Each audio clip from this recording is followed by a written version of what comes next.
ആലപ്പുഴയിൽ രണ്ടാനച്ഛൻ്റെ പീഡനം മൂലം സഹിക്കവയ്യാതെ പോലീസ് സ്റ്റേഷനിൽ പരാതി നൽകി പ്രായപൂർത്തിയാകാത്ത പെൺകുട്ടിയാണ്. ഈ വാർത്ത ഇത് കാണുമ്പോൾ സത്യത്തിൽ ഇത് വാളയാർ കേസ് നമുക്കെല്ലാവർക്കും അറിയാം. കേരളത്തെ ഞെട്ടിച്ച, അത് രാഷ്ട്രീയപരമായിട്ടൊക്കെ വളരെയധികം വിവാദത്തിലേക്ക് പോയൊരു കേസാണ് വാളയാർ കേസ്.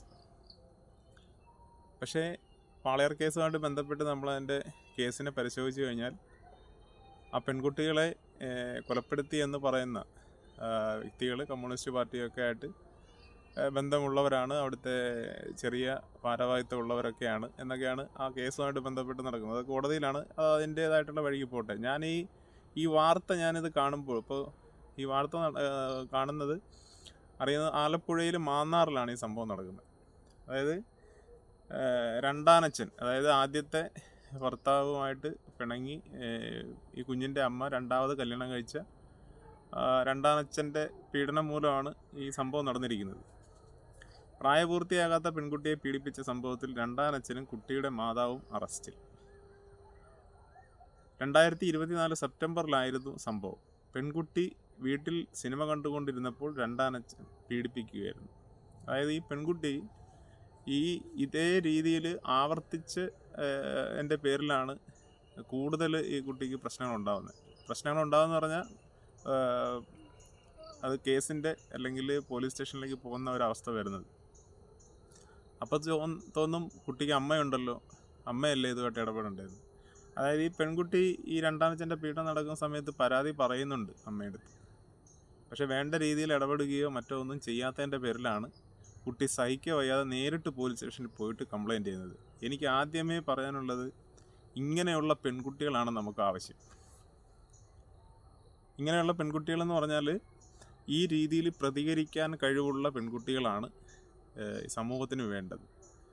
നോക്കൂ, അതാണ് ഞാൻ പറഞ്ഞ ആദ്യം വാളയാർ കേസുമായിട്ട് ബന്ധം. വാളയാർ കേസിൽ ഒരു കുട്ടിയല്ല, 2 കുട്ടികളെയും ശാരീരികമായി അതിക്രൂരമായി പീഡിപ്പിച്ച് അവസാനം ഇവർ കേസിൽ പറയുന്നത്, കേസുമായിട്ട് ബന്ധപ്പെട്ട് പ്രതിഭാഗം പറയുന്നത് അവർ സ്വയം കുട്ടികൾ ആത്മഹത്യ ചെയ്തെന്നാണ്. അത് ഏതൊരു കൊച്ചു കുഞ്ഞുങ്ങൾക്ക് വരെ അറിയാം ആ കേസ് എങ്ങനെയാണ് നടന്നത്, അതിൻ്റെ സാഹചര്യം എങ്ങനെയാണ്, അതിൻ്റെ അവസ്ഥ എന്താണ്, ആ കുഞ്ഞുങ്ങൾ എങ്ങനെയാണ് മരണപ്പെട്ടതെന്നൊക്കെ ഇവിടുത്തെ കേരളത്തിലുള്ള എല്ലാ സ്ത്രീകൾക്കും എല്ലാ പുരുഷന്മാർക്കും കുട്ടികൾക്കൊക്കെ അതിൻ്റെ അറിവും ബോധ്യമാണ്.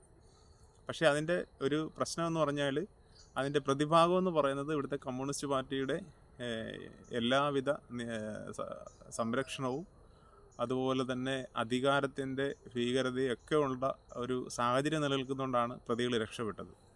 ഒരു പക്ഷേ ആ അവസ്ഥയിലേക്ക് വരേണ്ട ഒരു കേസാണിത്. വാളയാർ കേസിലും പെൺകുട്ടികൾ അമ്മയോട് കാര്യങ്ങൾ പറഞ്ഞിട്ടുണ്ട്. നമ്മൾ സത്യമായിട്ട് തന്നെ പറയണം. പെൺകുട്ടികൾ അമ്മയോട് പറയുമ്പോൾ അമ്മ വേണ്ട രീതിയിൽ ഇടപെട്ടില്ലാത്തതിൻ്റെ പേരിലാണ് കുഞ്ഞുങ്ങൾ ആ രീതിയിൽ ക്രൂരമായി പീഡനത്തിന് ഇരയാകുന്നത്. അപ്പോൾ ഈ വിവരം അമ്മയോട് പറഞ്ഞെങ്കിലും ഫലമുണ്ടായില്ല. രണ്ടാനച്ഛൻ തുടർന്നും കുട്ടിയെ മാനസികമായി തളർത്തുന്ന രീതിയിൽ പെരുമാറിയിട്ടും അമ്മ മൗനം പാലിച്ചു. സഹികെട്ട കുട്ടി മാന്നാർ പോലീസ് സ്റ്റേഷനിൽ എത്തി നേരിട്ട് പരാതി നൽകിയതിനെ തുടർന്ന് പോലീസ് പ്രതികളെ അറസ്റ്റ് ചെയ്യുകയാണ് ചെയ്തത്. ഈ ഇന്ത്യൻ നിയമവ്യവസ്ഥയിൽ മാക്സിമം ശിക്ഷ ഈ അച്ഛനല്ല കൊടുക്കേണ്ടത്. സത്യത്തിൽ അച്ഛൻ കുറ്റക്കാരനല്ലെന്നല്ല ഞാൻ പറയുന്നത്, കുറ്റക്കാരൻ തന്നെയാണ്. പക്ഷേ ഇതിനുള്ള സാഹചര്യം എങ്ങനെയാണ് വരുന്നതെന്നുള്ളതാണ് നമ്മൾ ശ്രദ്ധിക്കേണ്ടത്. വേണ്ട രീതിയിൽ ഇടപെടുകയോ അല്ലെന്നുണ്ടെങ്കിൽ അങ്ങനെയുള്ള ഒരു പുരുഷൻ്റെ കൂടെ ഈ സ്ത്രീ എന്തിന് ജീവിക്കുന്നു എന്നുള്ളത് കൂടി ബോധ്യമുണ്ടെങ്കിൽ ഈ കുഞ്ഞിന് ഈ അവസ്ഥ വരത്തില്ലല്ലോ. നമ്മൾ രണ്ടാമത് വിവാഹം കഴിക്കുന്നതിനോ അല്ലെങ്കിൽ ആദ്യത്തെ പുരുഷനുമായിട്ടുള്ള ബന്ധത്തിൽ പ്രശ്നമുണ്ടായി അത് വിവാഹമോചനം നേടുന്നതിനൊന്നും ആരെതിരല്ല. നിങ്ങൾ അല്ലാതെ ഒരു ദാമ്പത്യ ജീവിതത്തിൽ പ്രശ്നം ഉണ്ടായി കഴിഞ്ഞാൽ സഹിക്കാൻ പറ്റത്തില്ല, 2 പേർക്കും ജീവിക്കാൻ പറ്റത്തില്ലെങ്കിൽ അത് ഡിവോഴ്സിലേക്ക് തന്നെ പോകണോ അല്ലെങ്കിൽ പിരിയുകയോ എന്താണെന്ന് വെച്ചാൽ ചെയ്യാതെ അവരുടെ എല്ലാം സ്വന്തം ഇഷ്ടത്തിനനുസരിച്ചിരിക്കും. പക്ഷേ നിങ്ങൾ നിങ്ങളുടേതായിട്ടുള്ള സൗകര്യവും സന്തോഷവും ഒക്കെ നോക്കുമ്പോൾ, ഇപ്പോൾ ഭാര്യയ്ക്കൊപ്പമാണ് അല്ലെങ്കിൽ സ്ത്രീക്കൊപ്പമാണ് ഈ കുഞ്ഞിനെ വിട്ടിരിക്കുന്നത് അല്ലെങ്കിൽ ഉള്ളത്, അപ്പോൾ അതിൻ്റെ പൂർണ്ണമായിട്ടുള്ള സംരക്ഷണം സ്ത്രീക്ക് തന്നെയാണ്.